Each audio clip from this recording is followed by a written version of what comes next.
નમસ્કાર વિદ્યાર્થી મિત્રો, Shri arts and commerce college Amarapur SYBA sem 3 ભૂગોળ પેપર નંબર 6 ભારતની ભૌતિક ભૂગોળ યુનિટ 1નો ભાગ પહેલો। તો વિદ્યાર્થી મિત્રો, આજે આપણે ભૂગોળ પેપર નંબર 6 વિશે છે એ માહિતી મેળવવાની છે, જેમની અંદર પ્રથમ યુનિટની અંદર છે એ આપણે ભારતનું ભૌગોલિક સ્થાન વિશે છે એ માહિતી મેળવવાની છે કે વિશ્વની અંદર છે એ ભારતનું સ્થાન ક્યાં આવેલું છે અને ભારતના વિશે છે એ થોડીક ઊંડાણપૂર્વક માહિતી લેવાની રહેશે। તો શરૂઆતમાં થોડીક ભારત વિશે માહિતી આપું તો કે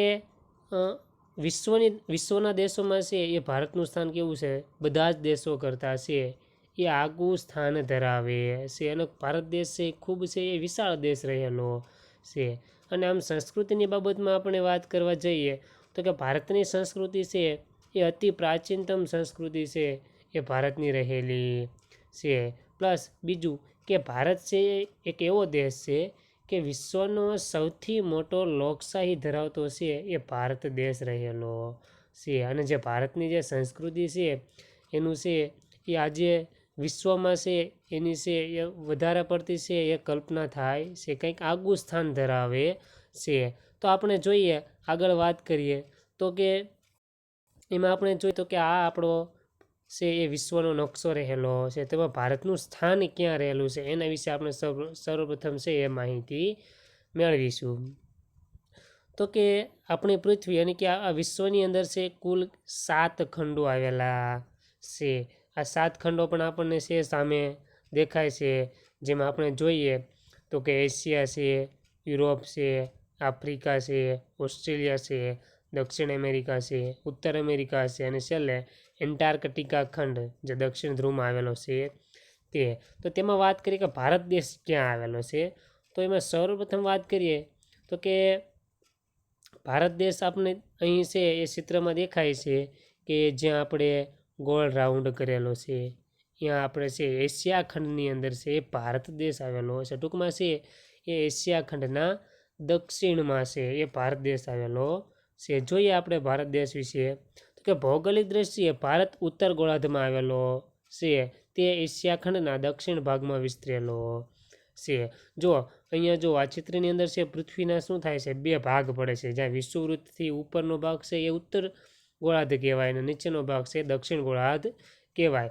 જેમાં આપણે ભારત દેશ ક્યાં આવેલો છે, ઉત્તર ગોળાર્ધની અંદર આવેલો છે અને ક્યાં એશિયા ખંડના દક્ષિણ ભાગમાં।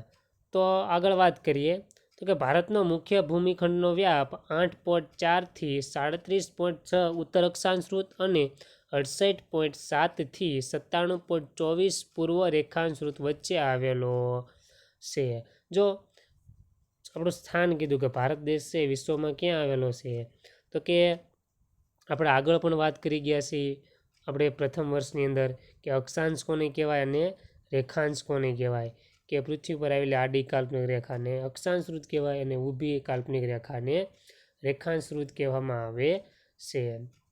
જેમની અંદર છે આપણે કુલ કેટલા અક્ષાંશો છે અને કેટલા રેખાંશો એના વિશે પણ માહિતી મેળવી લીધી છે, છતાં પણ આપણે જોઈએ તો કે આપણી પૃથ્વી પર છે એ કુલ 181 અક્ષાંશો આવેલા છે અને 360 રેખાંશો આવેલા છે। જેમની અંદર છે આપણું ભારતનું સ્થાન ક્યાં આવેલું છે, 8.4 થી 37.6 ઉત્તર અક્ષાંશવૃત્તમાં આવેલું છે અને 68.7 થી 97.24 પૂર્વ રેખાંશ વચ્ચે છે આપણો ભારત દેશ આવેલો છે। હવે એમાં આગળ વાત કરીએ તો કે ભારતની મુખ્ય ભૂમિ ભાગથી દૂર આવેલ કેન્દ્રશાસિત પ્રદેશ અંદમાન નિકોબાર દ્વીપ સમૂહનું દક્ષિણ બિંદુ ઇન્દિરા પોઈન્ટ 6.45 ઉત્તર અક્ષાંશ પર આવેલું છે, જે અગાઉ પેગમેલિયન પોઈન્ટ તરીકે જાણીતું હતું, પરંતુ ડિસેમ્બર 2004માં આવેલા સુનામી દરમિયાન આ સ્થળનો ઘણો ખરો ભાગ જળમગ્ન થઈ ગયો। હવે જો ભારતના દક્ષિણ છેડાની વાત કરવામાં આવી છે કે દક્ષિણ પોઈન્ટ ક્યાં આવેલો છે, તો કે હાલમાં ક્યાં આવેલો છે, તો કે ભારતનો જે કેન્દ્ર શાસિત પ્રદેશ આવેલો છે કે અંદમાન નિકોબાર જે ટાપુ આવેલો છે તેમનો એક દ્વીપ સમૂહ છે, એક ટાપુ રહેલો છે જ્યાં ઇન્દિરા પોઈન્ટ જે 6.45 ઉત્તર અક્ષાંશ છે એ ભારતનો છે એ છેલ્લો પોઈન્ટ આવેલો છે। એ પહેલાં હતું એક પેગમેલિયન પોઈન્ટ તરીકે જાણીતું હતું, પરંતુ 2004ની અંદર જે સુનામી આવવાના કારણે છે એ ટાપુ છે એ સમુદ્રમાં ડૂબી ગયો, જેના કારણે છે 2004થી છે એ આપણે ઇન્દિરા પોઈન્ટ તરીકે છે એ આપણે દક્ષિણતમ છેડો છે એ આપણે ઓળખવામાં આવે છે. આગળ વાત કરીએ તો કે ભારતની મધ્યમાંથી કર્કવૃત પસાર થાય છે, જે 23.5 ઉત્તર અક્ષાંશ વૃત્ત પર આવેલું છે અને દેશને 2 વિભાગોમાં વિભાજિત કરે છે અને એ 8 રાજ્યોમાંથી પસાર થાય છે. ભારત દેશના અક્ષાંશીય અને રેખાંશીય વ્યાપ બંને લગભગ સરખા અર્થાત 30 છે. હવે એમાં આપણે વાત કરીએ કે જો ભારતની મધ્યમાંથી છે કયું વૃત્ત પસાર થાય છે, તો કે કર્કવૃત છે ભારતની મધ્યમાંથી પસાર થાય છે. કારણ કે 8 થી 37ની વચ્ચે શું આવી જાય, 23 આવી જાય, એટલે કે આ ભારતની મધ્યમાંથી કર્કવૃત પસાર થાય છે. પણ એ પણ કયું 23.5 ઉત્તર અક્ષાંશ વૃત્ત છે એ વિસ્તારમાં છે એ આપણે અક્ષાંશમાં છે એ ભારત દેશ આવી જાય છે. આગળ વાત કરીએ તો કે આપણે દેશને છે 2 વિભાગમાં છે વિભાજન કરી દે, કારણ કે ભારતના 8 રાજ્યોમાંથી છે કર્કવૃત પસાર થાય છે, જેમની અંદર છે એ ગુજરાતનો પણ સમાવેશ થાય છે, રાજસ્થાન છે, મધ્યપ્રદેશ છે, છત્તીસગઢ છે, પશ્ચિમ બંગાળ છે, ઝારખંડ છે, મિઝોરમ છે અને ત્રિપુરા, 8 રાજ્યોનો છે સમાવેશ થાય છે. તો વિશ્વના નકશાની અંદર આ હતું ભારતનું સ્થાન. હવે બીજે આપણે છે થોડીક ભારત વિશે માહિતી મેળવીએ તો કે ભારત દેશમાં કાશ્મીરથી કન્યાકુમારી એટલે કે ઉત્તર દક્ષિણની લંબાઈ 3214 કિમી છે અને પશ્ચિમે ગુજરાતથી શરૂ કરી અરુણાચલ પ્રદેશ સુધીનો વિસ્તાર 2933 કિલોમીટરનું છે. હવે ભારત દેશની છે લંબાઈની વાત કરવામાં આવી છે અહીંયા, તો કે ઉત્તર દક્ષિણની લંબાઈ કેટલી છે, 3214 કિલોમીટર છે અને પૂર્વ પશ્ચિમની લંબાઈ છે એ 2933 કિલોમીટર છે. એ ભારતની પૂર્વ પશ્ચિમની લંબાઈ રહેલી છે. આગળ વાત કરીએ તો કે ભારતના રેખાંશીય તફાવતના કારણે પૂર્વ અને પશ્ચિમમાં 2 કલાકનો તફાવત જોવા મળે છે. આમ અરુણાચલ પ્રદેશ અને ગુજરાતમાં સૂર્ય ઉદયના સમયમાં ફેરફાર જોવા મળે છે. ભારતની સરહદ 7517 કિમી અને જમીન સરહદ 15200 કિમી આવેલી છે. હવે જો અહીંયા છે આપણે વાત કરવામાં આવી છે કે પૂર્વની અંદર આવેલું અરુણાચલ પ્રદેશ અને પશ્ચિમમાં આવેલું આપણું ગુજરાત, એ બંને વચ્ચે છે એ 30 અક્ષાંશનો ડિફરન્ટ રહેલો છે. એટલે ટૂંકમાં છે એ બંને વચ્ચે છે એ 2 કલાકનો છે તફાવત જોવા મળે છે. એટલે કે આપણી કરતાં છે 2 કલાક છે સૂર્યોદય ક્યાં થાય છે, અરુણાચલ પ્રદેશમાં થાય છે અને 2 કલાક બાદ આપણે ગુજરાતમાં છે સૂર્ય ઉદય થાય છે. આપણે એની આગળ ચર્ચા કરીશું એવું કઈ રીતે થઈ શકે છે. એ પછી આપણે વાત કરીએ કે ભારતને છે એ ઘણો વિશાળ છે દરિયા કિનારો પણ મળેલો છે, જેમની અંદર આપણે વાત કરવામાં આવે તો કે ભારતને છે 7517 કિમી છે એ દરિયા કિનારો પ્રાપ્ત થયો છે. અને જમીન સીમાની વાત કરવામાં આવે તો કે ભારતની જમીન સરહદ છે 15200 કિલોમીટર જેટલી આવેલી છે. આગળ ભારત દેશ વિશે વાત કરીએ તો કે ગુજરાત અને અરુણાચલ પ્રદેશ વચ્ચે લગભગ 30 રેખાંશનો તફાવત હોવાના લીધે સ્થાનિક સમયમાં આશરે 2 કલાકનો તફાવત પડે છે, કારણ કે સૂર્યને એક રેખાંશ પરથી પસાર થતાં 4 મિનિટનો સમય લાગે છે. જો આપણા જે રેખાંશો અને અક્ષાંશો છે આવેલા છે તેમાંથી આપણે અક્ષાંશની વાત કરો અથવા તો રેખાંશની વાત કરો, તો આપણે ખાલી રેખાંશની પહેલાં વાત કરીએ તો કે સૂર્યને છે એ એક રેખાંશની છે એ વચ્ચેથી પસાર થતાં 4 મિનિટનો સમય લાગે છે. તો આપણે ગુજરાત અને અરુણાચલ પ્રદેશ વચ્ચેનો જે વિસ્તાર છે એ વચ્ચેના વિસ્તારમાં 30 રેખાંશો આવેલા છે. કેટલા? 30 રેખાંશ આવેલા છે. એક રેખાંશની અંદર છે એ 4 મિનિટનો સમય લાગે છે. એટલે 30 × 4 કરીએ એટલે 120 મિનિટ થાય.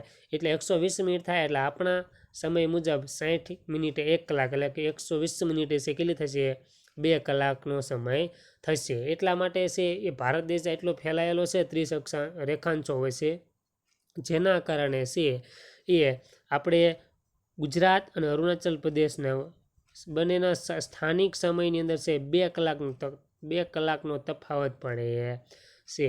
સ્વાભાવિક વાત છે, આપણે અહીંયા છે એ 7 વાગે સૂર્યોદય થતો હોય તો અરુણાચલ પ્રદેશમાં છે કેટલા વાગે સૂર્યોદય થશે, 5 વાગે થશે.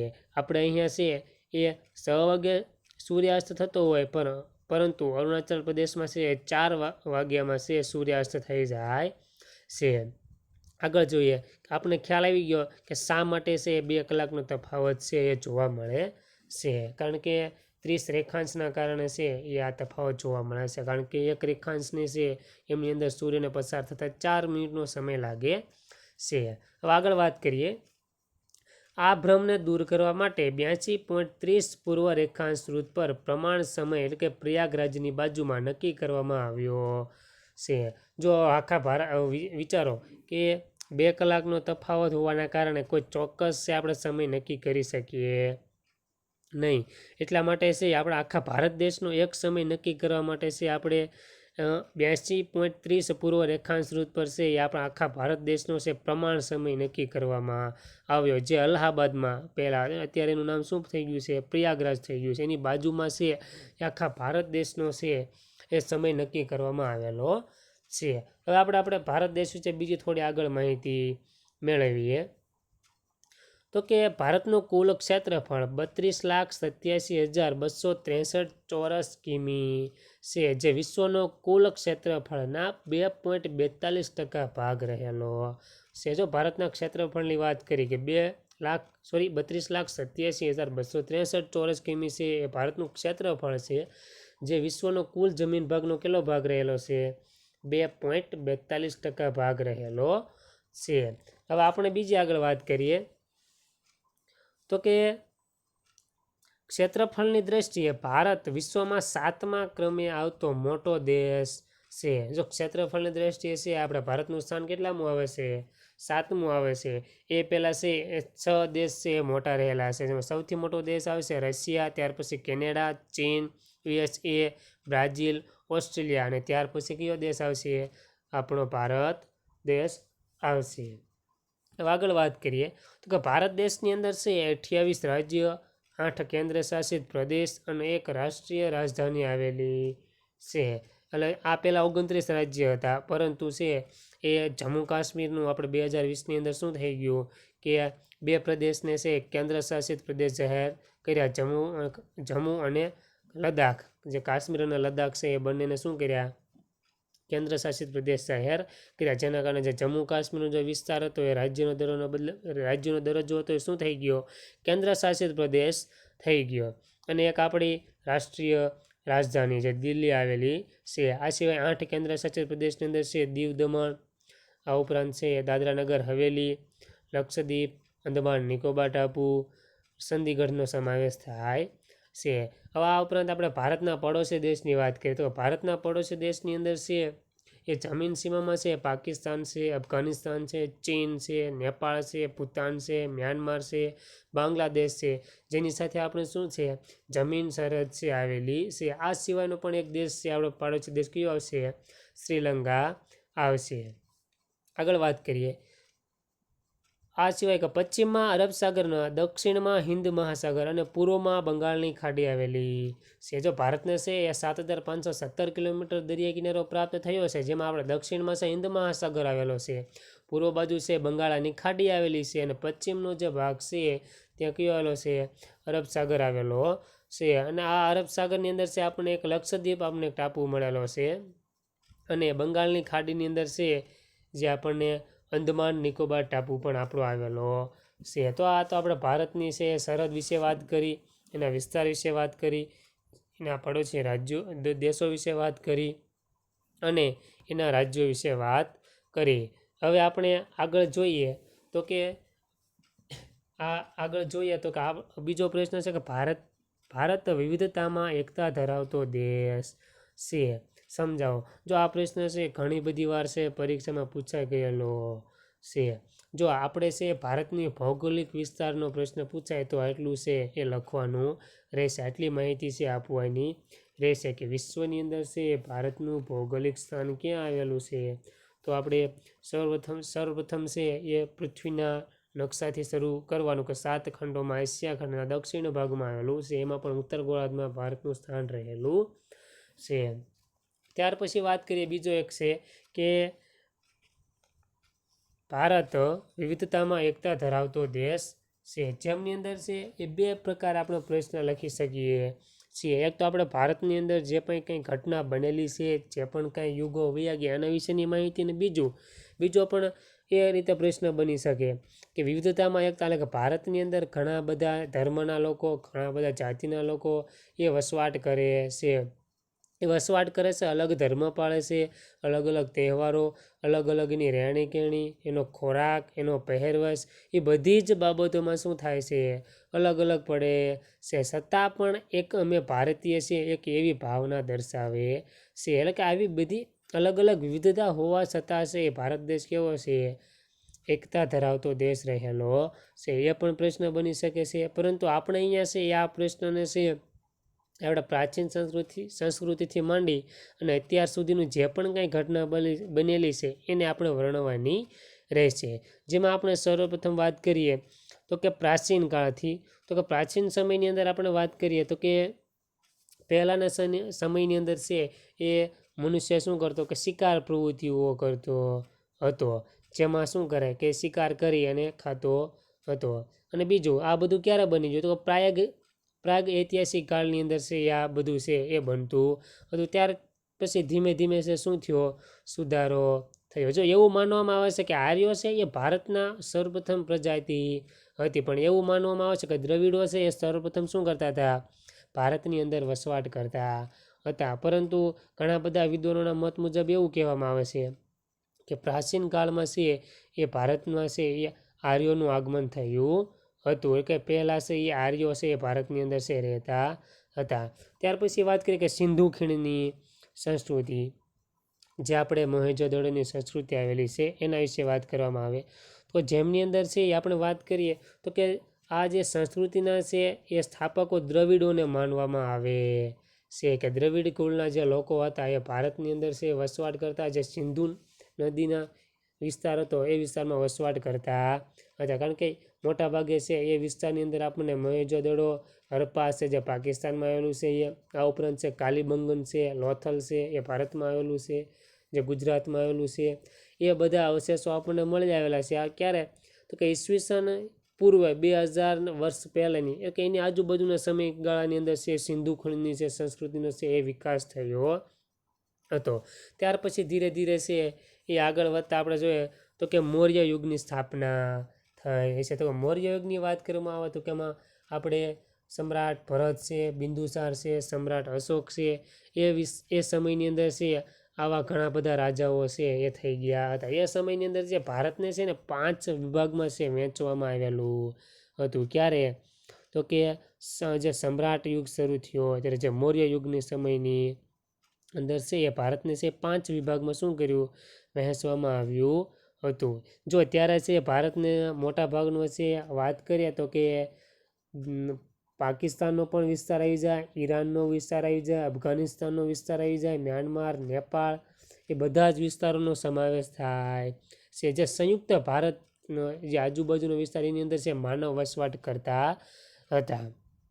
આગળ વાત કરીએ તો કે મૌર્ય યુગ પછી છે એ આપણે જોઈએ તો કે ગુપ્ત યુગ આવ્યો હતો. કે ગુપ્ત યુગની અંદર છે આપણે ચંદ્રગુપ્ત મૌર્ય છે, આ ઉપરાંત છે એ ચંદ્રગુપ્ત મૌર્ય બીજો, ચંદ્રગુપ્ત મૌર્ય પહેલો, એ ઘણા બધા મહારાજાઓ થઈ ગયા. તો કે એ સમયની અંદર છે એ કે ઈસવીસન પૂર્વે છે એ 1000થી 500ના સમયગાળાની અંદર છે એ ઘણા બધા જે મહાજન પદ તરીકે ઓળખાતા એવા 16 છે એ જિલ્લાઓની સ્થાપના કરેલી હતી. જેમની અંદર આપણે જોઈએ તો અંગ છે, મગધ છે, કાશી છે, કૌશલ છે, મત્સ્ય છે, આ ઉપરાંત ગાંધાર છે.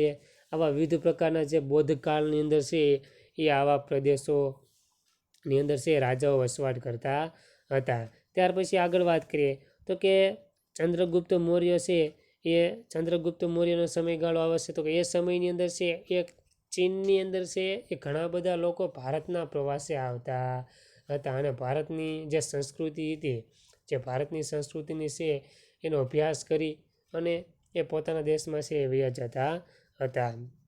તો આ મૌર્ય યુગ પછી ગુપ્ત યુગ, ગુપ્ત યુગ પછી છે એ હર્ષવર્ધનનું શાસન આવ્યું કે જે ઈસવીસન 707થી 747નો જે વચ્ચેનો જે સમયગાળો છે એ વચ્ચેના જે સમયગાળાની અંદર છે એ હર્ષવર્ધનનું શાસન હતું. ત્યાં હર્ષવર્ધનનું શાસન એ પછી છે એ આપણે 11મી સદી અને 12મી સદીની અંદર છે આપણે જોઈએ તો કે ઘણી બધી કથાઓની અંદર છે આપણે સાંભળેલું છે અને ઘણી બધી આપણે લેખો છે એમાં પણ આપણે જોવા મળ્યું છે કે 11મી અને 12મી સદી દરમિયાન છે એ તુર્ક લોકોએ છે ને ભારત ઉપર આક્રમણ કર્યું કે એ સમયની અંદર છે દિલ્હી ઉપર છે એ આપણે કોનું પૃથ્વીરાજ ચૌહાણનું જે શાસન હતું અને પૃથ્વીરાજ ચૌહાણને છે એ હરાવી અને મુસ્લિમ લોકોનો પાયો નાખ્યો. ક્યારે કે ઈસવીસન 1992ના સમયની અંદર છે એ પૃથ્વીરાજ ચૌહાણ છે એ મોહમ્મદ ગોરીના હાથે છે એ હાર થાય છે અને મુસ્લિમ સત્તાની છે ભારતની અંદર છે એ મુસ્લિમ રાજ્યોની સ્થાપના થઈ. જો મુસ્લિમ રાજ્યોની અંદર છે એ આપણે મોહમ્મદ ગોરી છે, ગુલામ વંશ છે, ખિલજી વંશ છે, તુગલક વંશ છે, સૈયદ વંશ છે, લોધી વંશ છે, આ બધા વંશો છે એ મુસ્લિમ વંશના લોકોએ શાસન કર્યું હતું. ત્યાર પછી ધીરે ધીરે આગળ જેમ જેમ જતા ગયા તેમ છે એ આપણે જોયું કે 1526ની અંદર જે કાબુલની અંદર જે પાણીપતનું યુદ્ધ થયું હતું જેમની અંદર છે એ આપણે મુઘલ યુગનું છે એ શું થયું હતું, પાયો નાખ્યો હતો કે બાબર હશે એ મુઘલ સત્તાનો છે એ પાયો નાખ્યો હતો. તેમની અંદર પણ આપણે વાત કરીએ તો કે જે મુઘલ યુગ હતો એની અંદર પણ ઘણા બધા રાજાઓએ છે એ રાજ કર્યું હતું. જેમાં બાબર છે, ત્યાર પછી તેમનો પુત્ર હુમાયુ એને પણ શાસન કર્યું. હુમાયુ પછી એમનો પુત્ર અકબર, અકબર પછી એમનો પુત્ર જહાંગીર અને જહાંગીરનો પુત્ર શાહજહાં અને છેલ્લે શાહજહાંનો પુત્ર ઔરંગઝેબ જે છે એ છેલ્લો મુઘલ વંશનો રાજા હતો કે જેને ઔરંગઝેબનો જે મૃત્યુ થયું ઔરંગઝેબ બાદ છે એ આ ભારતની અંદર છે એ વિવિધ પ્રકારની યુરોપિયન પ્રજાનું છે એ આ ભારતની અંદર આગમન થયું કે જેમની અંદર આપણે વાત કરીએ તો કે ડચ લોકો ભારતની અંદર આવ્યા હતા, અંગ્રેજો લોકો આવ્યા, પોર્ટુગીઝો છે એ પણ આવ્યા. એ બધા લોકો ભારતની અંદર છે વેપાર કરવા માટે આવ્યા હતા અને આ ઘણી બધી યુરોપિયન જે પ્રજાઓ આવી હતી ધીરે ધીરેનો નાશ થયો અને ભારતની અંદર છે એ બ્રિટિશ સત્તાનું શાસન આવ્યું જેને ભારતની ઉપર છે એ 300 વર્ષ સુધી રાજ કર્યું અને ભારતની અંદર છે ઘણા બધા ત્યાર પછી આંદોલનો થયા. એ આંદોલનો થયા એ ઉપરાંત છે ઘણા બધા બળવાઓ કરવામાં આવ્યા. એ બળવાઓ બાદ છે એ ભારત છે અંતે શું થયું, સ્વતંત્ર થયું અને ભારત દેશની અંદર છે સ્વતંત્ર થયા અને જે સરદાર વલ્લભભાઈ પટેલ દ્વારા છે આ ઉપરાંત ઘણા બધા વિદ્વાનો દ્વારા છે એ મહાન વ્યક્તિઓ દ્વારા છે એ જે અલગ અલગ રજવાડાઓ હતા એ બધા જ રજવાડાઓ શું કર્યા, એક કર્યા અને ભારત સ્વતંત્ર સંઘની શું કરી, સ્થાપના કરી અને અલગ અલગ રાજ્યોનું વિલીકરણ કર્યું. તો આજે ભારત દેશની અંદર છે એ કુલ 28 રાજ્યો આવેલા છે અને 8 કેન્દ્ર શાસિત પ્રદેશો આવેલા છે અને એક દિલ્હી જે સ્ટેટ તે આપણે રાજધાની છે એ આવેલી છે. અને આધુનિક ભારતની વાત કરવામાં આવે તો આધુનિક ક્ષેત્રે છે આજે ભારત વિશ્વમાં છે ખૂબ જ આગળ પડતું સ્થાન ધરાવે છે. મોટાભાગની બાબતોમાં છે એ આજે ભારત દેશ છે એ વિશ્વમાં આગળ રહેલો દેશ છે. તો આ તો ભારતની વિવિધતામાં એકતા ધરાવતો દેશ છે એના વિશેની માહિતી. આ વિશે પણ લખી શકો અને પ્લસ આની સિવાય આપણે એ પણ લખી શકશું કે ભારત દેશની અંદર છે એ ઘણા બધા છે એ ધર્મના લોકો છે એ વસવાટ કરે છે. બધાની સંસ્કૃતિ અલગ છે, બધાની રહેણી કહેણી અલગ છે. આ બધું અલગ હોવા છતાં અમે ભારતીય છે એવી ભાવના ધરાવે છે. બધા તહેવારો પણ સાથે ઉજવે છે. આમાં વિવિધ પ્રકારે છે એક એકતાની છે એ લાગણી ધરાવે છે. તો આ માહિતી હતી આપણે ભારત દેશના ભૌગોલિક સ્થાનની અને બીજું એક ભારત છે એ વિવિધતામાં એકતા ધરાવતો દેશ છે એના વિશેની માહિતી. અહીંયા આપણો એક ટોપિક પૂરો થાય છે. હવે આપણે આગલા ટોપિકની અંદર છે એ ભારતની અંદર છે જે વિવિધ ભૌગોલિક જે વિભાગો આવેલા છે એના વિશે આપણે માહિતી મેળવીશું. એ આપણે બીજા વિભાગમાં એમની માહિતી મેળવીશું. Thank you.